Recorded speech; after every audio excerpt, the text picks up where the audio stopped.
Welcome back to another LinuxGameCast Weekly, the show that covers the latest Linux gaming news, reviews, how-tos, and most importantly, whatever the hell else we come up with. This week, bang! I'm dead, that's right. Vendetta, Curse of the Raven's Cry gets pulled from Steam, and Mighty No. 9 is delayed. And no, this is not a repeat from 2013, 2014, or 2015. The Steam Link gets BAMEd, and it's rough. It gets rough on its poor little guts. And Grid Autosport hates your privacy, or it can't figure out what a VPN is. Linux gets its first CryEngine game, but is it a better love story than the Unity export button? And Arson Games has hit a rough patch, to the point where they had to fire all the contractors. I'm Vince Stone here at LGC Actual, switching the bits, doing all this nightmare fuel completely under Linux on all ends, and joined every week by our tame Canadian podcaster, Massa Huang. I'm back from the dead, bitches! Oh shit, and all the way from West Portugal! It's Mark IV. That's right, Mateus. And together with Chat Realm Dynamic joining us around 9:30 Eastern Standard Moon Time every week, we form that special bed that is known as Cocaine Voltron. Before we get started, we'd like to see what's going on in each other's life organs. Gentlemen, lads, let me get started because Friday disappeared because there was something about MAME. We'll be talking about that soon enough, but I made the misfortunate mistake of installing it. And Friday disappeared because I spent my entire time playing the arcade games that are just outside of the camera view on the full cabinet because I got the ROMs and I completely have the DMCA legal right, whatever. And yeah, that happened. You went to Florida, Jay, baby? Yeah, I did. Pops turned 60, so it was a boring family vacation. The one interesting thing was we went and saw the SpaceX launch platforms, and that was pretty neat. Also, my Steam controller borked. I went to play some of the game we were reviewing this week, Starward Rogue, and I'm like, I'm going to test it out with the Steam controller. Does not turn on. Spoilers. Yeah. Pedro's like, did you change the battery? Yes. Did you plug it in? Yes. I'm not stupid, Pedro. But speaking of stupid Pedro. Yes, speaking of controllers, I got the Saturn adapter thingy. Nerd. It works. Steam recognizes it out of the box. I was able to set up the bindings correctly, but it's missing like 5 buttons from the current generation controllers, and I also tried the separate X sessions on the netbook. And suffice it to say that if you want to use separate X sessions, you're limited to XFCE, KDE, LXD, OpenBox, and all the other tiling window managers. Because if you want to use GNOME, Cinnamon, or Mate, well, you're fucked, because it just won't happen. Yeah, GTK3 doesn't play nice with that at all. Nope. Well, one thing that is never stopped and/or is our horse, Jay, baby. Yeah, the horse has kind of been bugging me for the past week. He wants to play a bit of Metal Slug. It's our SteamOS update. Yeah, we talked about this a little bit earlier. They have ported the MAME arcade box simulator to the Steam Link. This is based off of one of the first-gen Raspberry Pi ports of MAME. And I mean, your Steam Link is powerful enough to run it, sort of, kind of, not really. What with, all the RAM that it doesn't have. But to be fair, old arcade ports is basically what the Steam Link is capable of running on its own, period. I don't know. I mean, definitely one of the things when I first went across my brain organ, I was like, what, a 50 quid MAME? I was like, that might be a brilliant idea. And so Raspberry Pi exists. True, and we got to be fair when fair is there. I mean, it's definitely worth noting that they ported the old code base from MAME, not 37B5, from the Raspberry Pi port, so it's not the latest and greatest, and as I noted earlier, oh goddammit, I've just installed MAME, and that happened Friday. But Empty over in Chat Realm decided to go ahead and throw it on his link. And you did? Yeah, as it shows up, his first try wasn't all that great, but later on, it eventually ran the Metal Slug 2. He says the frame rate's not exactly amazing. I think, P-Man, what do you think? Maybe we should stick to the Packy-Mans on this one? Yeah, something not as graphically demanding as Metal Slug 2. That's a sentence I never thought I'd say. But I was looking at the specs on the GitHub page, and if you power cycle the link in order to install the MAME thing, it'll pull all the ROMs that you have in the ROM folder. and it's only got like 200 megabytes, whatever it is, of available internal storage. So unless you have a way to like symlink the ROM folder on the link to a network share, for instance, in order to have all the ROMs, you're going to have to power cycle your link a lot. If only you could install some sort of flash drive and mount it under a directory on your Steam Link, because it's actually a full Linux box. That works too, yes. That's just complete insanity. No one in their right mind would ever fucking do it. Moving on. It's time to get your Halos ready, because you're not going to be playing it on Linux, but you can use the Xbox Elite controller. On your SteamOS now, they've added support for it. The other thing they've added is... Look at that. Look at that. Those are just mountains of yellow swag. I know. You're dealing with some inadequacy issues at that point if you're using joysticks like that. But regardless, the Elite controller only works if you plug a USB cable in there. Because heaven forbid if Microsoft actually wants to use a standards-based wireless solution so that you can just hook it up to whatever. But speaking of wireless controllers... they now have added support for the DualShock 4. You can bind that you can bind it to your Steam machine via Bluetooth, which I could do before using Blues 5.4, which was available last year. So, yeah, this is the thing about SteamOS. It's not targeted at the people who are already running. Well, maybe it is, maybe it isn't, but people who are already running desktop Linux already have all of this running, and they don't really care. This is a bit of non-news if you're in our neck of the woods. Well, it could be. I mean, you definitely got to think about it, though. I mean, it's a good thing to add to SteamOS for the out-of-the-box experience, though, isn't it? For sure.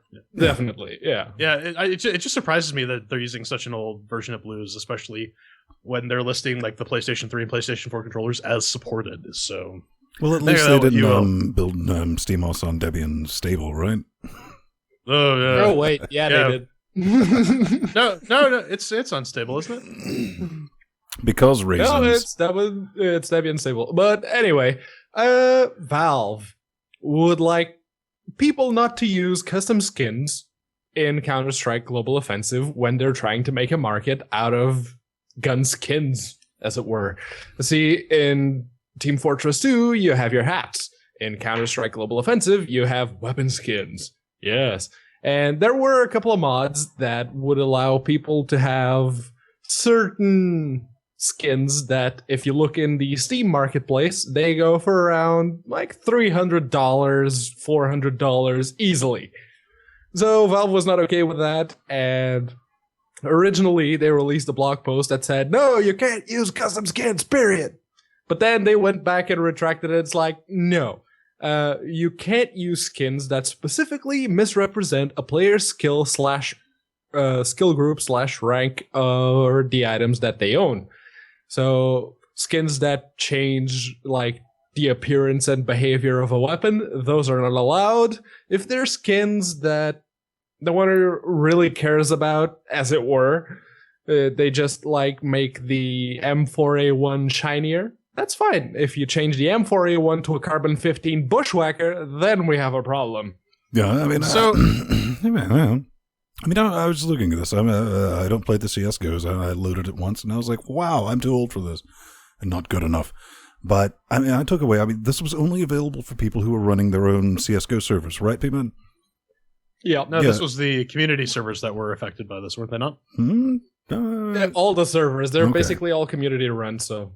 Right, and it's like, okay, so you could, I mean, I understand that some servers were charging people for this, for those certain skin packs and stuff, which, sometimes went up to $1,000 and all that business, but I don't think the type of people who would, throw like 2 or 3 shekels at an issue would, pay the iron price, J-Baby. See, what just baffles my mind is, like, you can pick up CSGO for what, like $5-10, depending on what day of the week it is. How do you justify to yourself spending $300 on a skin pack? That just blows my tiny little Jew brain. No. You're saying skin pack. It's not even skin packs. If you go to the marketplace right now and you sort the knife skins for Counter-Strike Global Offensive by Can I get the dildo from Saints most Row? Expensive one. it will literally go for like $300 or $400.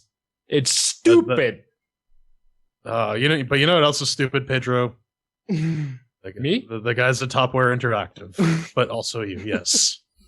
Actually, no, not Topware Interactive. This is Tomb Raider, yes. So, there's some rumblings from the Steam DB about we might be getting the 2013 version of Tomb Raider on the Linux. Ooh, it's fancy, it's smancy. It has not pointy boobs this time. But there's of course with any new AAA game that comes to Linux that's a couple years old, there's the growing concern that our pals at Virtual Programming will be the ones in charge of porting it.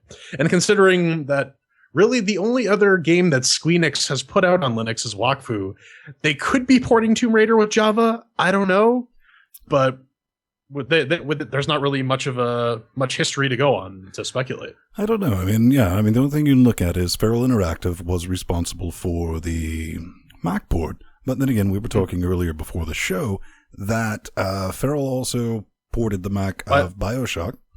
But BioShock it was Eon that did the Linux port. And, when it comes to Eon, I'm sorry, you can say what you want. If the Mac ports are janky, the Linux ports are janky. No one says it's a flawless port or anything like that. So here's hoping, and it'd be a nice change to have some, it's a game for 2013, but I want to play it, baby.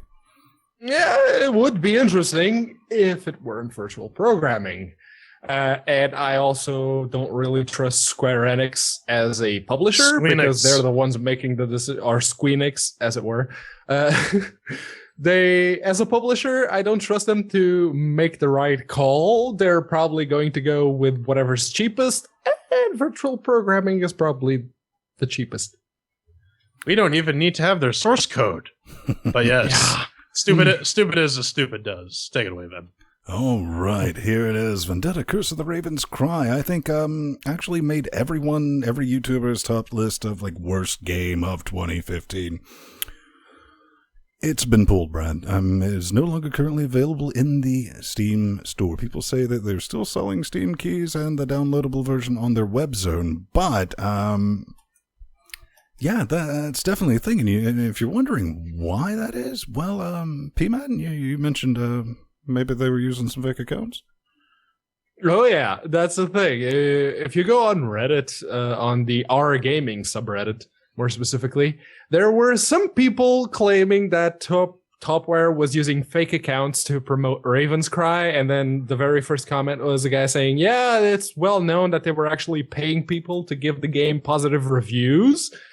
So they've pretty much gone full Metal Streisand on that particular thing. That's kind of a smoking gun right here, though, isn't it? Yeah. It's what was it? Otherland was the other game that all these guys had in common, that they all put some hours and posted positive reviews.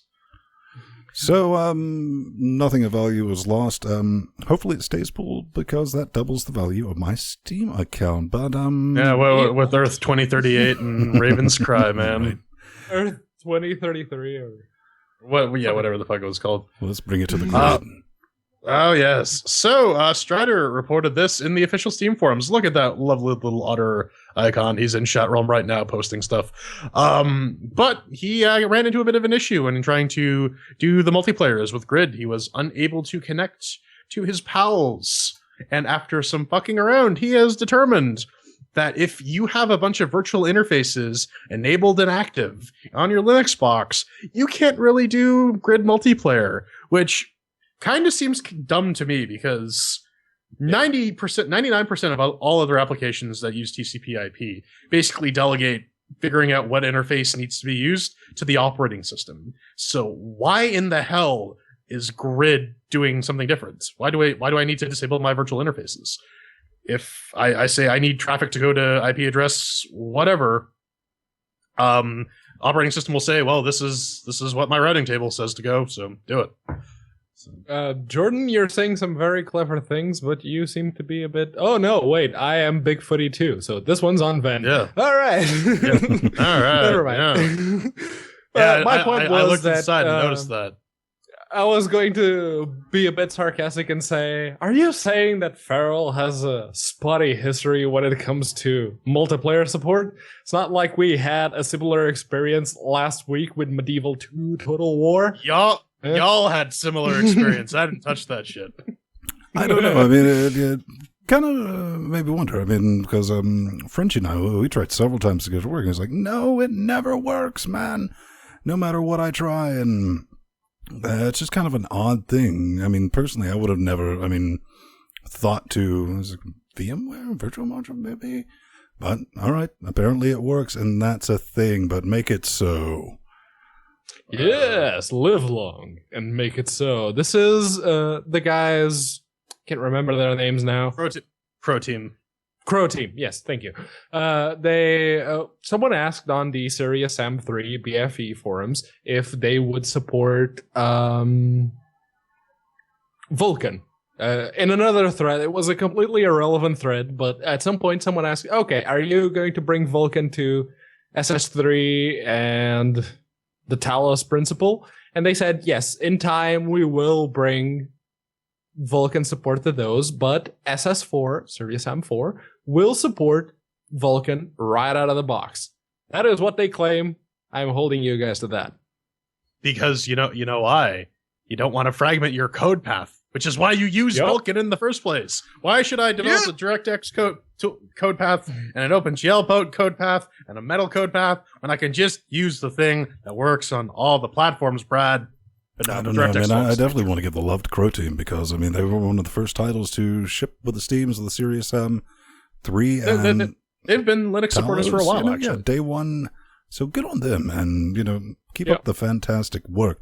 But we need to talk about Habitat because it is the first in 2016 to give me the Unity screen of Nope, that little pop-up window that lets you configure your video and all that business.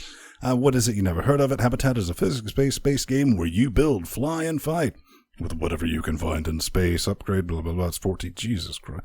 99 wet, stinky cache. It's currently mixed reviews. What does it take to run?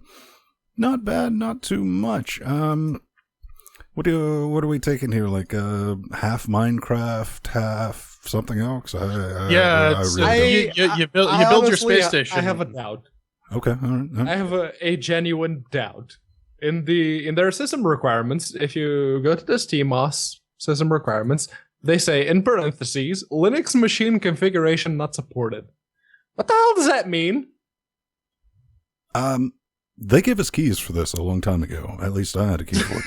And I launched it enough to go, boom, and I saw that and I was like, and I just closed that window and I was like, that's enough of that. So,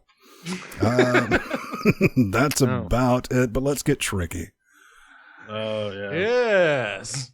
So this is Snow. This is the very first CryEngine game that we get on Steam for Linux. But Star Citizen, man. That's not exactly payable, as it were.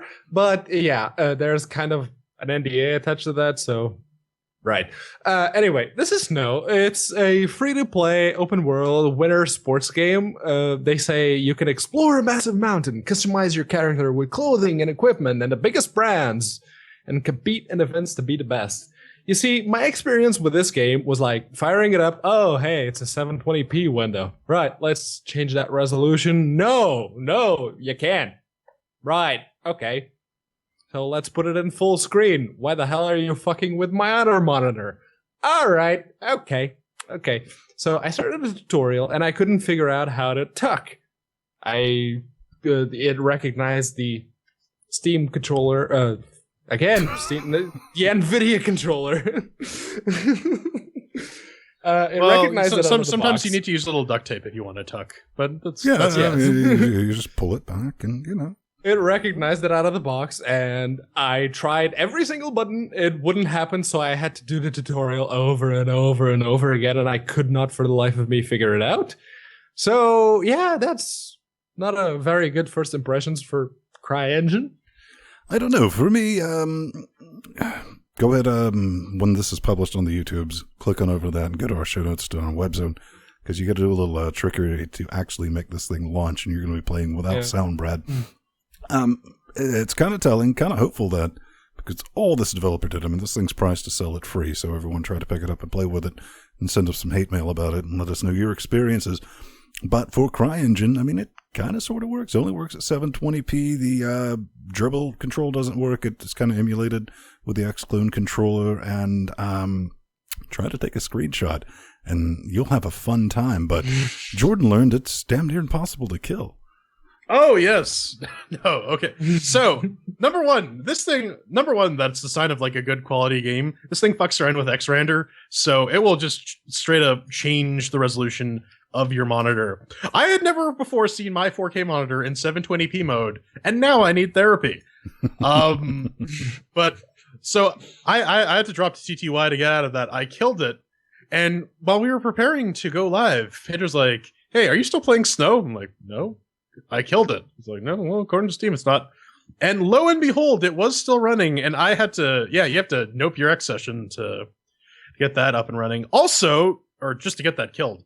And also, if you alt-tab out of it and tab back in, on your separate X screens, it will attempt to reorganize your monitor, which I don't even know why it would even do that. Or how. How the hell are you doing that at that point? Well, I mean, it's the magic that is CryEngine, of course. And it controls like a butt. Oh, God. It just controls like complete ass. I can do a flip. Well, I can do about 2/3 of a flip in faceplant. Do a flip! But it does the I'm a thing. And, yeah, made it through about halfway through the tutorial. I'm like, yeah, this game's fucking terrible. Fix it. All right. But that wraps it up for the Steam Linux update of the week. Coming up next, AMD releases all their source. No, they give you a couple good links though.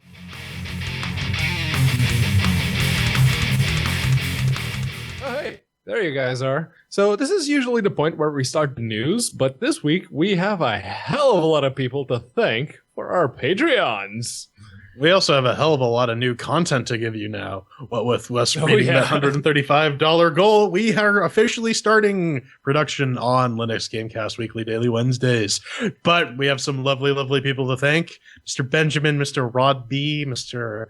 Martin W, Dom C, and Christian S, who sent us a very, very lovely note that we'll read to you in the hate mail segment.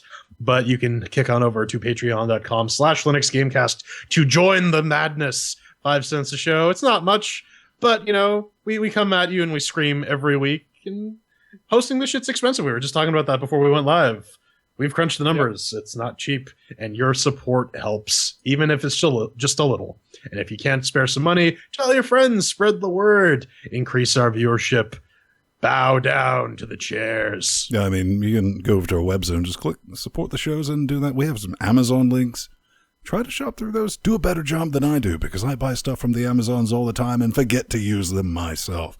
So it's free money. 5 cents a show. Help us out. Let's get those numbers up. I mean, when I mean numbers, just Patreon numbers. We want to scare developers when we're like, hey, how about that Linux port?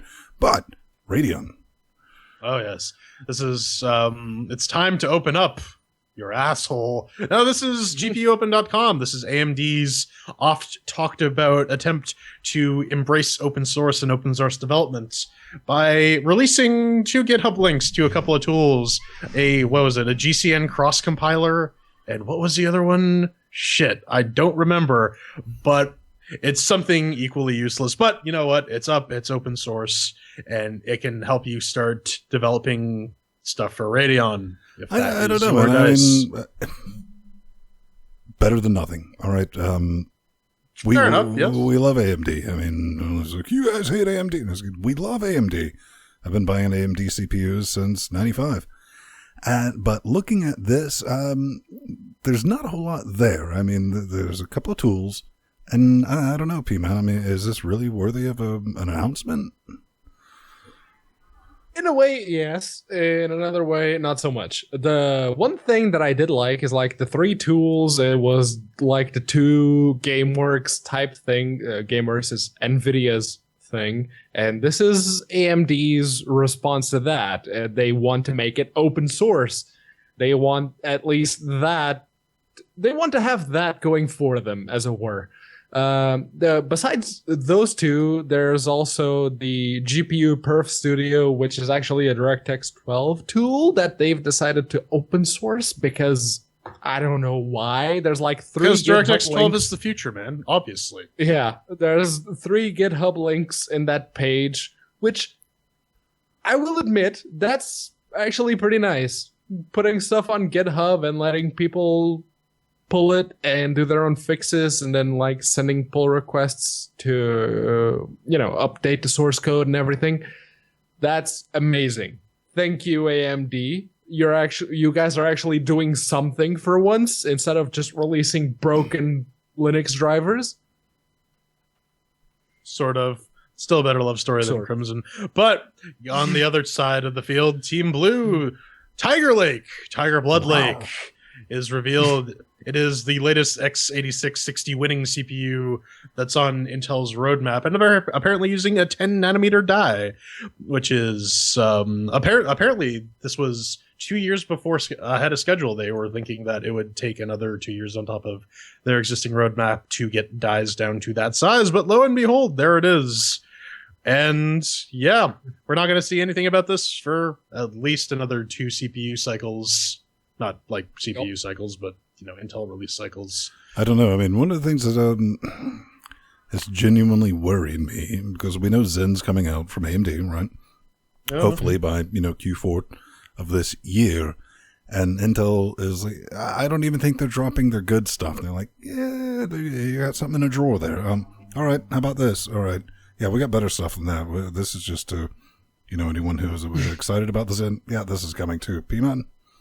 Yeah, this is not the good stuff, and it's already making Zen look outdated before it's even out. It's like, yeah, you guys are releasing 14 nanometers. That's cute. Well, I mean, I do wonder how bendy it is, or how prone it is to CPU computational errors under load. But that's a story for another day. So what do you think? Maybe only like 30 pounds of torque you should apply before Bendgate? Yeah. 1 screw, 2 screw, I need a new motherboard. And just remember, everyone watching at home, that snapping sound, that's the sound of thermal paste bonding with your CPU, so keep cranking, it's natural. Yeah. Up next. Yeah.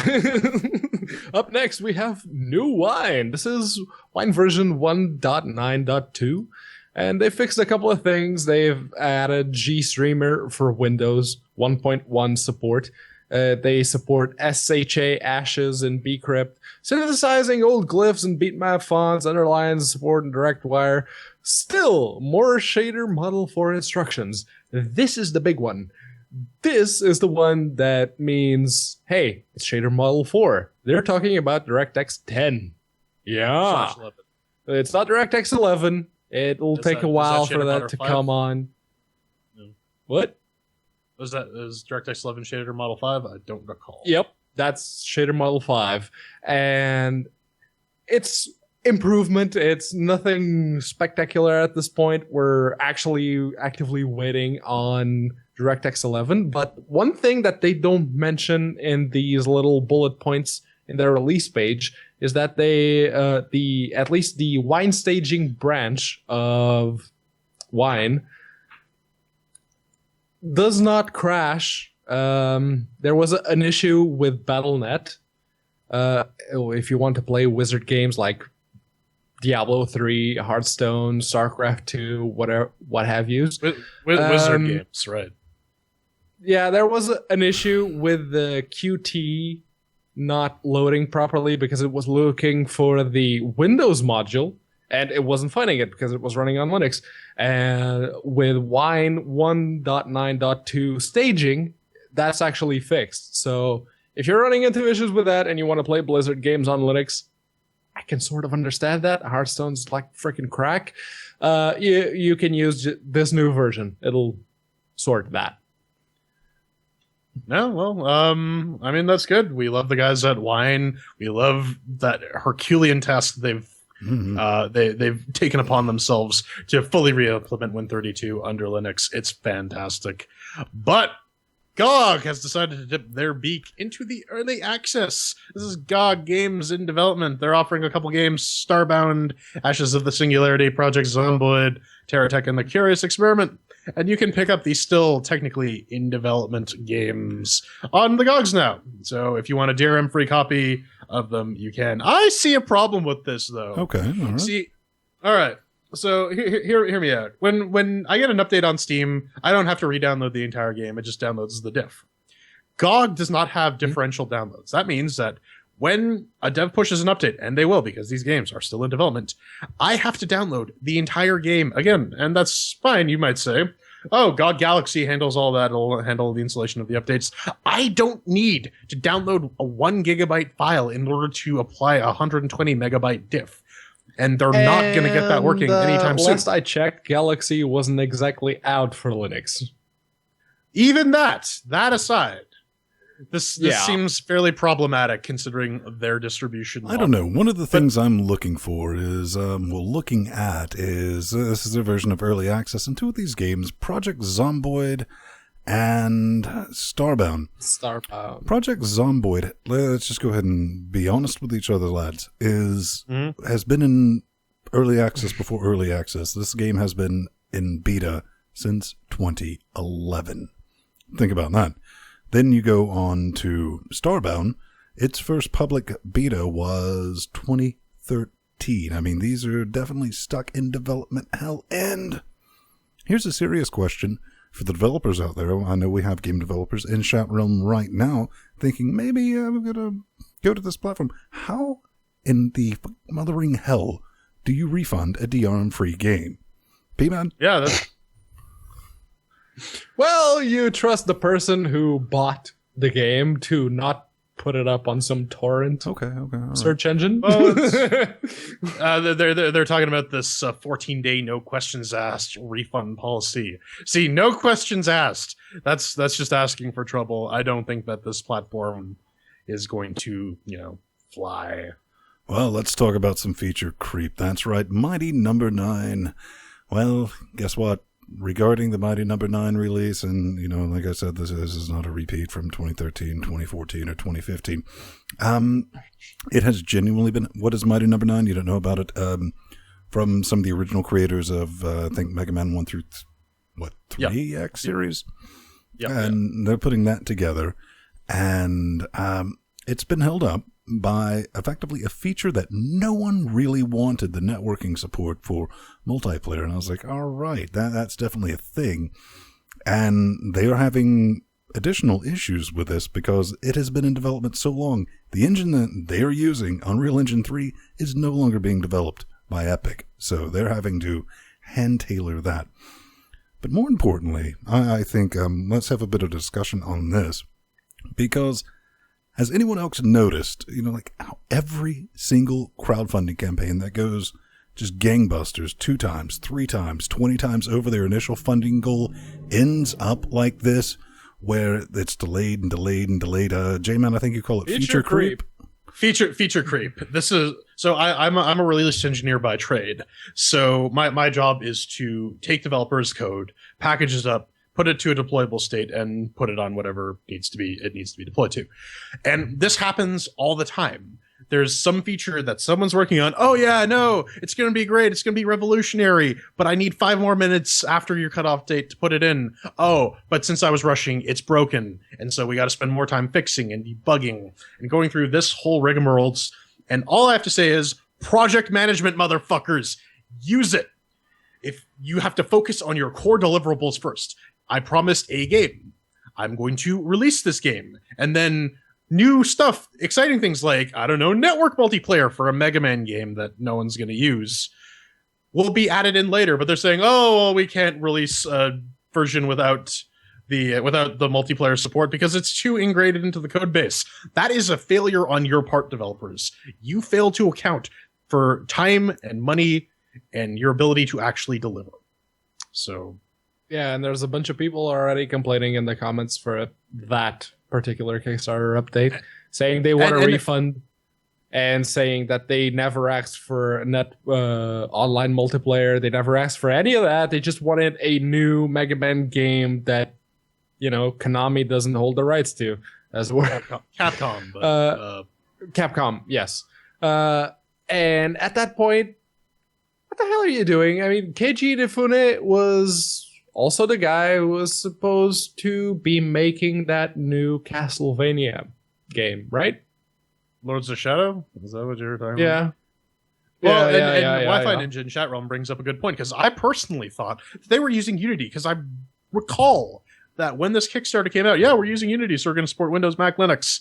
And now they're on Unreal Engine 3. I don't know if this was changed midway or I'm completely misremembering stuff. Send your hate mail to Pedro at LinuxGameCast.com and we can get that sorted out. But it's time to get Mega Glust. Yes, Mega Glust 312 is out. And they have a couple new improvements by virtue of them fully cutting over to SDL2, which is fantastic. Because if you see all the things that they fixed, that all comes by using SDL2. And it looks like a really early 2000s 3D RTS. Generous, Like, generous. All right, It's been around since that time. Yeah. Still a better love story than Company of Heroes 2. Just saying. I don't know. That's basically what I said. It's out. It works. I downloaded. I played it for a bit. Performance actually seems a little bit better, because especially at UHD 3820 by 2160, 3840 2160, not quite technically really 4K, but our monitors ran all right. But I didn't absolutely put there in the show notes. It still kind of looks like Mega Glust. P-Man, have you played this in a while? I haven't touched it. Outside of that. No, this is an engine for real-time strategy games or turn-based strategy games. If you want to go wild on it, if it was a turn-based strategy game that actually came out with Mega Glust, I'd probably play the shit out of that. But real-time strategy, no. We got the new thanks. maps, glowing meshes, bug fixes, and again, it's open source, price to sell. So if you're just curious, go check it out. What would you call it? Real-time strategy, right? Yeah, it's RTS. Yeah. All right. Well, it's time to go bang bang. Bang, bang. It's Gunscape 1.0. Well, it's coming. The 1.0, version 1.0 of Gunscape is coming March 2nd, 2016, according to the press release. And you can actually go and download the beta right now, and it works. I'll give him that. It works. It's also available on Steam. It's free to play. And according to their press release that the devs actually sent me for some reason, players will be able to create, share, and play their own FPS campaigns and multiplayer maps, as well as play those made by other gamers. That was implied in the first... Whatever. Maps and campaigns will be shareable across all supported platforms, and players will be able to fill the levels they create with a wide variety of environments, weapons, enemies, and props, many paying homage to iconic first-person shooters throughout gaming history. They mean Quake 2, Quake 3, mostly? I don't know. When I looked at this, I think, who was it? Jim, it was like a Minecraft shooter, right? And Doomcraft. Yeah, Doomcraft. If you really want to think about that, go to your Steams and type in Blockstorm. It's been done. But yeah. If it's going to be free to play, have at it. Wish them the best of luck. I hope they keep their company afloat. Yeah, this doesn't have that cel-shaded look that Blockstorm does. But yeah, this is the guys behind Starward Rogue that we're throwing chairs at this week. Arson Games. They apparently, did a good job on Starward Rogue, maybe. We'll find out. But now everyone's getting fired. Yeah. So basically, this sucks. This whole situation sucks. They made some bad calls, and feature creep was definitely a thing with some of their games. And as well as their previous games did, like Star Federation and Bionic Dudes. Last Federation. Last Federation. Thank you. I don't know. Yeah, the Last Federation, Bionic Dudes, and those other strategy games that they released, they did all right, but they did nowhere near as well as they expected them to. So they had to let every single one of their contractors they're working on their new game, they have to let them go. So they were contractors, now they're volunteers, as it were. Yeah. Now they're unemployed. I'm just going to have to say this. As somebody who's, 3 businesses I've created and sold. Not like to any, Google didn't buy anything. Damn you, Google or Amazon. Get on that, Terry. This guy, just reading through this, he's spending his life savings and donating years of his life trying to right a sinking ship. And one thing I've learned, because I've lost my ass in some situations, is there comes a time, Jordan, where you just gotta let it go. You gotta stem the bleeding. Oh yeah. No, this guy. If you actually read through this post, it's actually kind of sad because he said, I have to spend $30,000 of my personal money. That's ridiculous. Oh my God, Brad, go take that money and go do something else with it. Sinking ship is sinking. You know what? If you want to put it into a game, give it to me. I'll do something with it. I'll do fantastic things with your money. But, unfortunately, these are the breaks. The indie scene is incredibly rough and competitive. There are so many people these days putting out games because the barrier for entry is so low. And even if you put out a good game, there's no guarantee of success or return on investment. So it's sad to see this happening. But, this is the industry we're in right now. This is effectively join the club. And their next game that they were already planning and they were actually already developing, SARS Beyond Reach, which is a true 4X game. Wait, stars or SARS? Stars. Oh. Yes, I'm slurring a little bit because whiskey. In any case, this guy has actually been working stupidly hard on the new game, and he says that he's basically taking himself out of the equation and letting everyone else work on it while he just provides play testing, QA, Q&A, whatever you want to call it. Provides feedback, basically. Yeah, nothing negative to say about this. Good on the dedication, but, maybe... It's just a shitty situation. Time to retool, right. Yeah. Yeah. But up next, we'll see if their sinking has to do with the quality of their games, because we're reviewing Starward Rogue, which is a roguelike. Surprise. They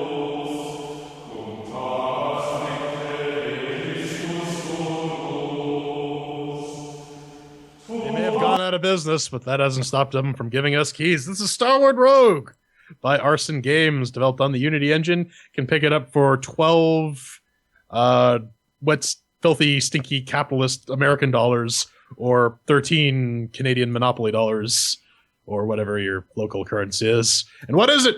A roguelike labyrinth lodged in the side of a star. Dodge gorgeous waves of bullets, claim weapons and upgrades, and defeat the warden and rescue Rodney. And no, it's not Rodney McKay. That would just be too awesome for this. So, yeah, it's that last game that Arson will ever release. And it faces the CHAIRQUISITION. 1 chair means that it's garbage. 2 chairs means that it's meh. 3 chairs means that it's pretty alright. 4 chairs means that it's awesome. We also have our categories. Oh, Doom makes with the working shiny sounds, controls, and fun. And I'm about to throw up. No, I'm not. Let's go. So, all right, let's kick this off before I start spewing pea soup. All right, over here, makes with the working on the octa-core 8150 NVIDIA 980 powered 4K displayed box of the business, running Ubuntu 14.04 LTS. Nothing to complain about. 1080p performance is just fine. Usually over 100 FERPs, even at UHD at 2160. Nothing to complain about. Usually around 70 to 80. Can't say anything negative. I'm going to give it the 4 chairs. Yeah, on Fedora 2264-bit with the i7 6700K, 32 gigs RAM, SSD, NVIDIA GTX 980 at 4K. It runs very, very well. But keep in mind, this is not the most graphically demanding game on the face of the earth. But it gets the 4 chairs regardless. And on Fedora 2364-bit with the FX 8370E overclocked at 4.2 gigahertz and the GTX 970 Strix, yes, all 3.5 gigs worth of it. It managed to run this game at like 200 frames per second, so that's fine. 4 chairs. All right, that's 4 chairs. What makes it working? Up next, this is Shiny and Sounds. Ven, how'd you like those palette swaps? It's amazeballs. Maybe not. Here's the thing, Brad. For the love of flying spaghetti monster, add some fuck-mothering visual depth to this thing, please. I mean, the only way I can actually tell what is raised versus, walkable floors by holding down our pew, pew, pew button. And that's kind of important with something that claims to be a bullet hell. But let's talk about the color palette. It's right out of Bionic 2's, the previous game, so it's basically dark with a hint of brown. I'm not saying it's fugly, kind of. But, it looks like a top-down Flash game from 2002. Yeah, but hey, at least it's not hipster pixel. Okay, seriously, let's be grateful for that. Let's get on to the sounds, because sweet mother of wubba lubba dubstep, soundtrack, Morty. I didn't have a belch in me, so I had to fake that, sorry. Yeah, oh, no, it simply does not match anything about this game. And I can improve this mathematically. Summer. That joke got old. And speaking of clicks and beeps, wire flamethrower sound effect, because my one run through of this game, I just picked a mech at random. It was a flamethrower mech, and he doesn't make sounds when his flames are throwing, and that was a bit disappointing. It's not hipster pixel, so I'm not going to give it 1 chair, just because of that, but I will give it 2, Brad. Yeah, mixed with the working? Yes. Mixed with the wub wub? Whoa, does it? Yeah, no, that, and then they crank the volume up on that fucker too, so once you start getting to the thick of it, your ears just start bleeding. It's fantastic. Yeah, there's a lot of reused stuff from the last Federation and Bionic Dues.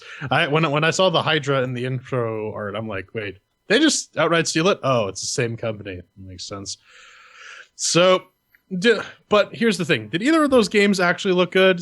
No, they didn't. Not really. But, I mean, the graphics and the sound get the job done. It's a little cheap, but, I mean, what can you do? 2 chairs. Yeah, if you want to play a drinking game while we're doing this, every time we mention Bionic Dues or any other Arson game, just go ahead and take a shot. Because please, we're not trying to kill them, Pedro.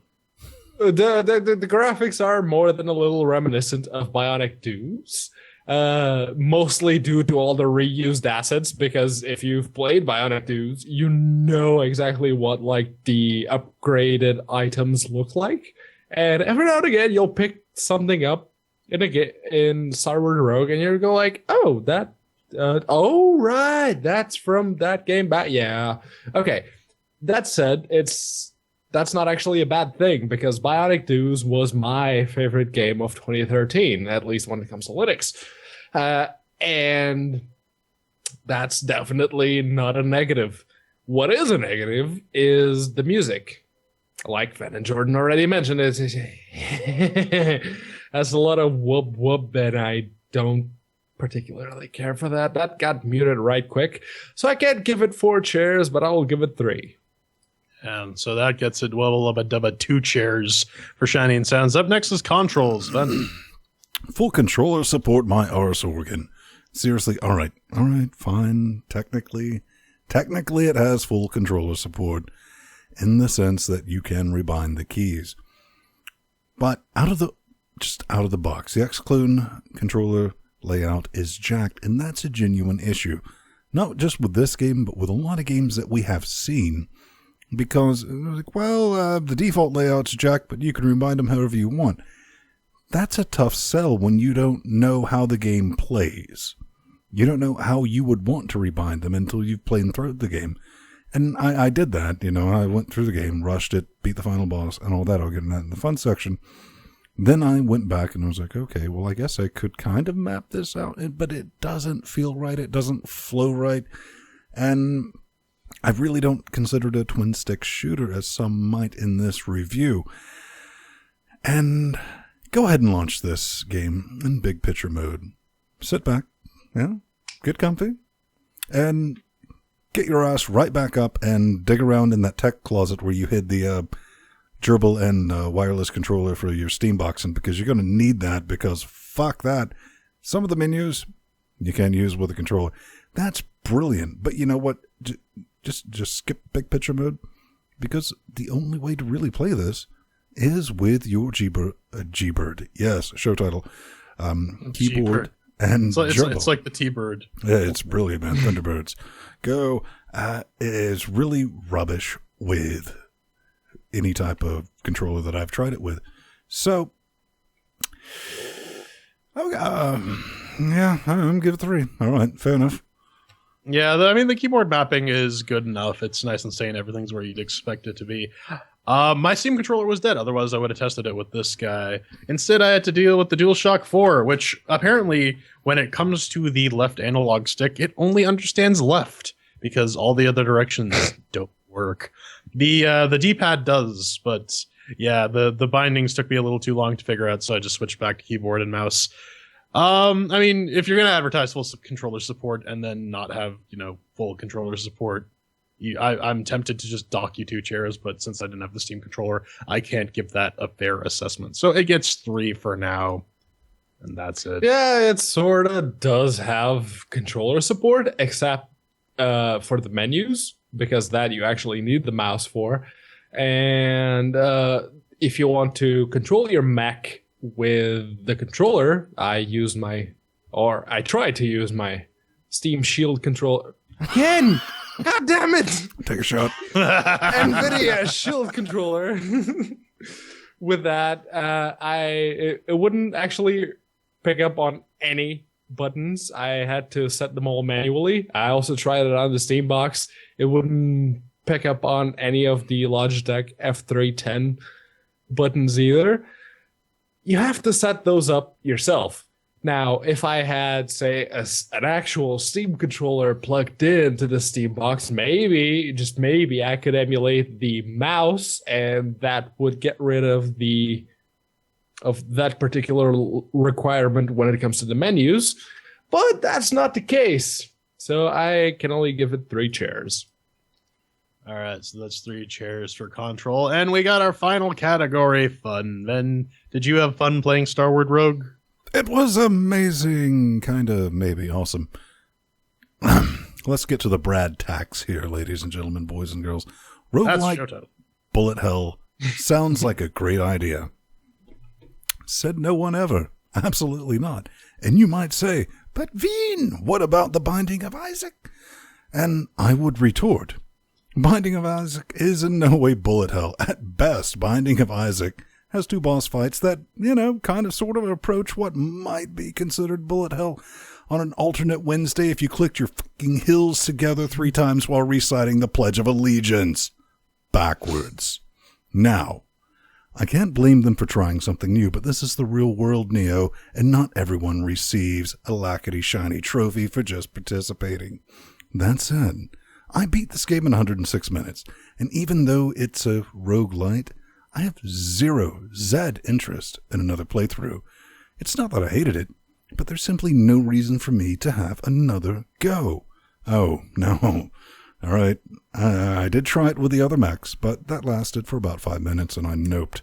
And considering most achievements revolve around doing a thing X amount of times with mech X, that could definitely be a problem. So if you're like me and only beat a game once, I know it's roguelite, or it says it's roguelite and you're supposed to do multiple replays and all that, you're going to have a difficult time choking down that 11.99 wet stinky price tag. So I'm going to have to give it 2 chairs with an asteroid, since you might want to put this on your want list and wait for a half-off sale. And what I'm really saying is it's probably only worth about $5.99, to be honest with you. I mean, I've said it before and I said it again. I can't shmup. My ADD does not play nice with lots of flashing lights on the screen. It makes me smell like burnt toast. But that being said, the game isn't half bad. Once you get going, it's actually pretty difficult to put the thing down. I will say the difficulty curve gets really fucking screwy though. Once you get the ability that allows you to heal hit points every time you kill things, it just the game becomes a cakewalk up until the final boss. So interestingly enough, I actually got 2 level skips in a row on level 4. So somehow I fought the last boss on level 6, whatever that means. But I mean after getting to the final boss and dying for the first time, I said, well, I can go give that another shot. I honestly I don't feel like spending another 45 minutes going through this whole kit and caboodle again.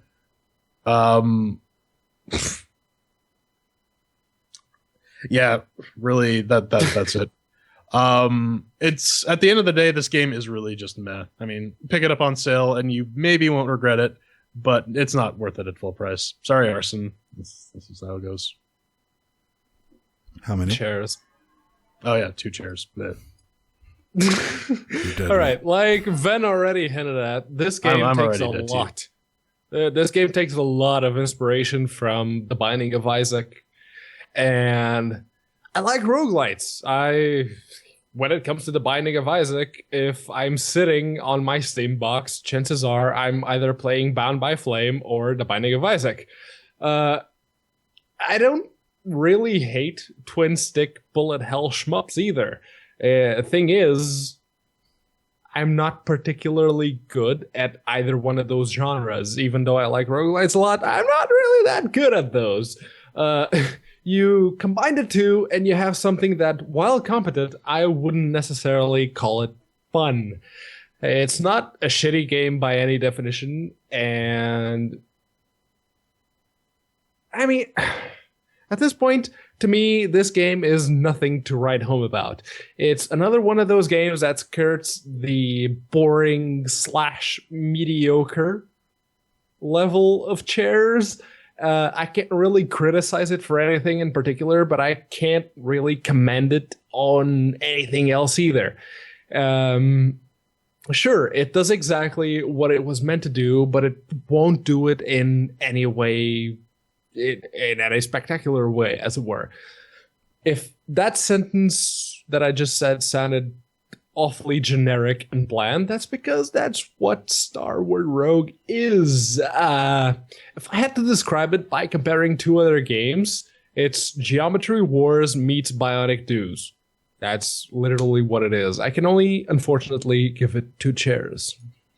All right, so that is 2 chairs for the fun segment. And if we tally all this up, it's 2 chairs with an asteroid for the final score. So, gentlemen, final thoughts. Well, that's going to put it right there in the not sure if want category.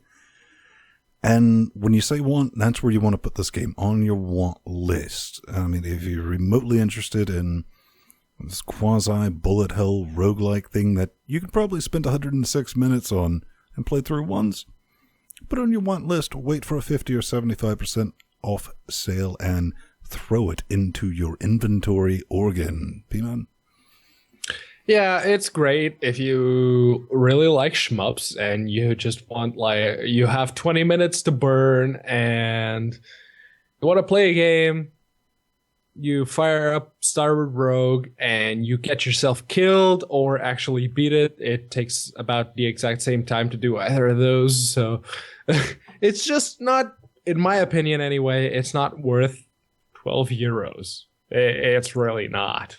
It really isn't. And for a sort of pick up and play game like what Pedro mentioned, honestly, I think Rogue Legacy does a much better job of that because you will die. FTL. Yeah, or FTL for that matter. But yeah, I mean, it's not bad for a shmup. The roguelike elements are okay.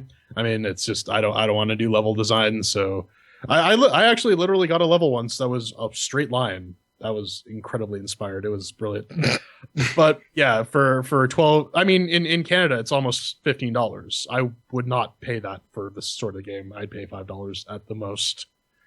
But coming up next, Ven is wrong about one-person teams being one person. And Slexi is down, so I don't know what else is going on with that.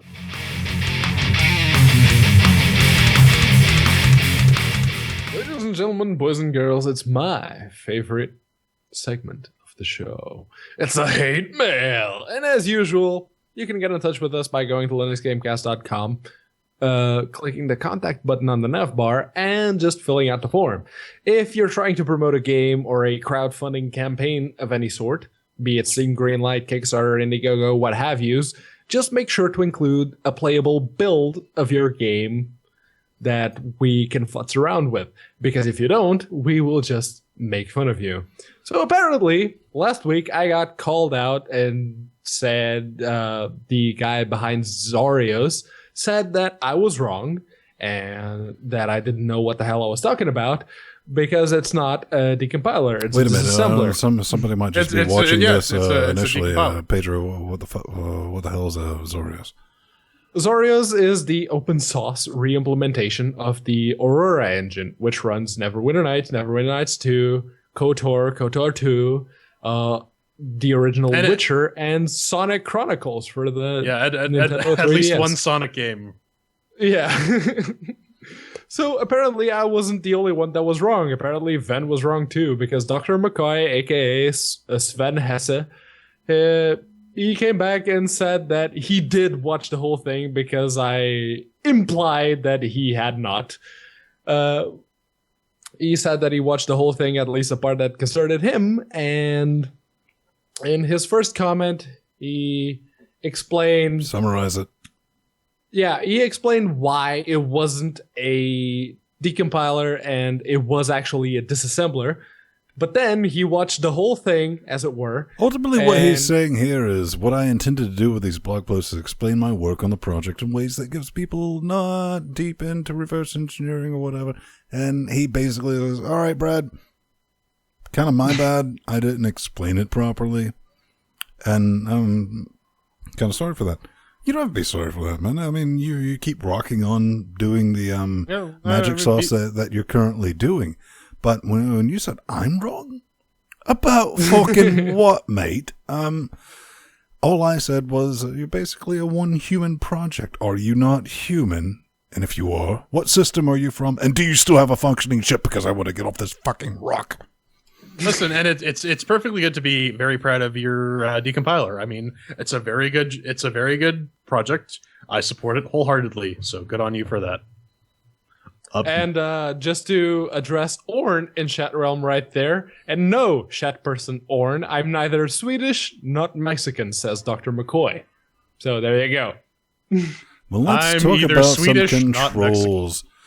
Colin Keaton, he wrote in, and this is from the chat realm post. Normally this would be in Slexy, but Slexy is kind of a dead sea. Down. He said, while browsing for something else, noticed Oddworld New and Tasty. It was on sale, 2016 Winter Sale, Humble Bundle Store, £8. Watched the review. He said, I would have gotten 3 chairs if it wasn't for the busted controls that incredibly prevented chanting and dialogue with the slaves. As racist. Has this been fixed? ? Strider wrote in. He's like, yeah, it's been fixed twice. First patch. Let users rebind the controls by modifying config file. Not optimal. Second patch introduced in-game rebindable controls, which make the whole thing a lot better, but allow me to retort. It really doesn't, in my not-so-humble opinion, because this is one of those issues where if it's not binded at first, you don't know what it should be. It was like, well, download the game. And if you currently own the game, didn't they send us keys for this, or did we buy it? They did in fact send us keys for this. Okay, they sent us keys, full disclosure and all that. I want to play this game, but I don't know how I should set up the controller without being able to play the game. Well, does that make sense, Jordan? Do you understand what I'm getting at? It does, but what I was going to say is the issue was that a bunch of the buttons outright didn't work. And by default, they still don't. That by default they still don't, but you can at least assign them to their original values. But you have no idea what those original values should be with a controller configuration.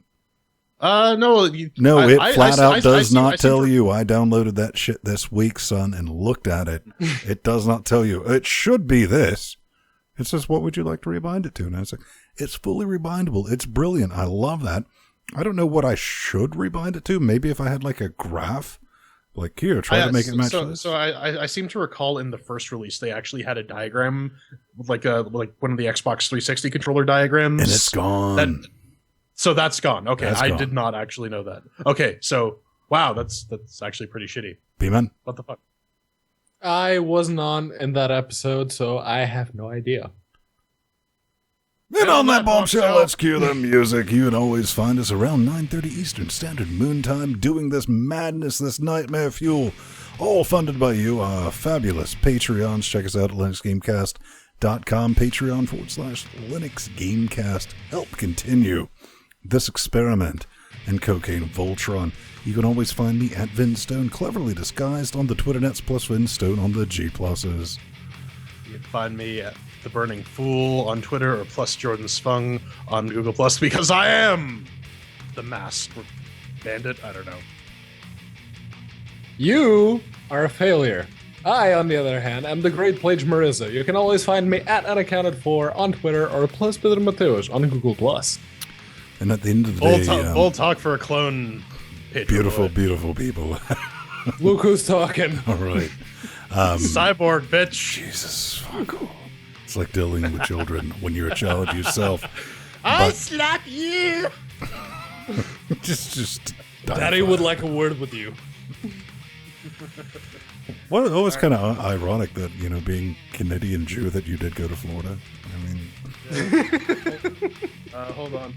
Thank you. Yes, I forgot. 5 dudes.